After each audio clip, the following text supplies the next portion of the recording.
बिस्मिल्लाहिर्रहमानिर्रहीम। मोहतरम व्यूअर्स, मीठे की बात हो तो सेवइयों का जिक्र ना हो कैसे हो सकता है। इस डिश को आमतौर पर छोटी ईद यानी ईद उल फितर के साथ मंसूब किया जाता है। अज्जाए तरकीबी की बात करें तो सेवइयाँ 3 पैकेट लिए हैं और कोशिश की है कि इनका रंग डार्क ब्राउन हो।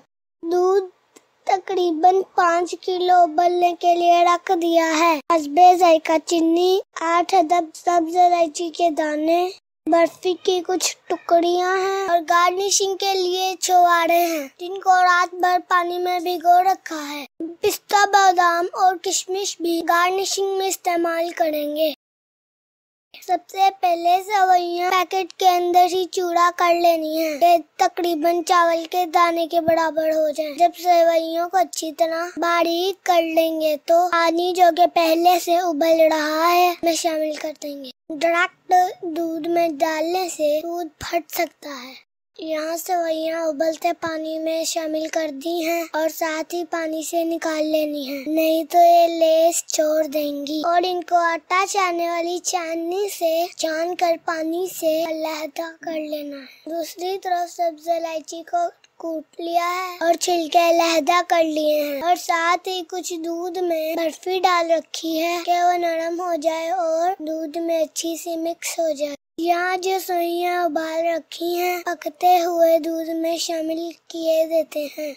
अब इनको यहीं पर 10 मिनट के लिए मजीद पकाएंगे कि सेवइयां दूध में अच्छी तरह मिक्स हो जाएं। अब तक सेवइयां अच्छी सी पक गई हैं। यही शुगर के मरीज के लिए सेवइयां निकाल कर अलहदा कर सकते हैं। अब हम यहाँ बर्फी जो दूध में डाल रखी थी सेवइयों में शामिल कर देते हैं। बाजूकात बर्फी दूध में डालने से दूध खराब हो जाता है, इसलिए हमने अलहदा से कुछ दूध में बर्फी डाल रखी थी कि सारा दूध खराब ना हो। जब बर्फी मिक्स हो जाए तो चख लेंगे कि मीठा काफी है, नहीं तो हस्बे जायका चीनी इस्तेमाल कर सकते हैं। अब मजीद 5 मिनट के लिए पकाएंगे कि चीनी जो पानी छोड़ेगी तो पकाने पर मुतवाजन हो जाएगी।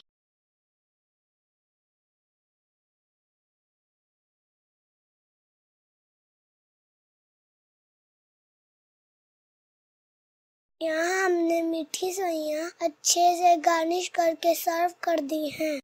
नहायत ही सादा अज्जा और आसान तरकीब के साथ ये डिश तैयार हो गई है। अल्लाह करीम हमारे खानों में बरकत और जायका अता फरमाए। अगर हमारी वीडियो अच्छी लगे लाइक करें, शेयर करें, अच्छा सा कमेंट करें और नए आने वाले हमारे चैनल को सब्सक्राइब करें। बेल आइकन पर क्लिक करें ताकि हमारी नई वीडियो की नोटिफिकेशन आप तक आसानी पहुंच सके।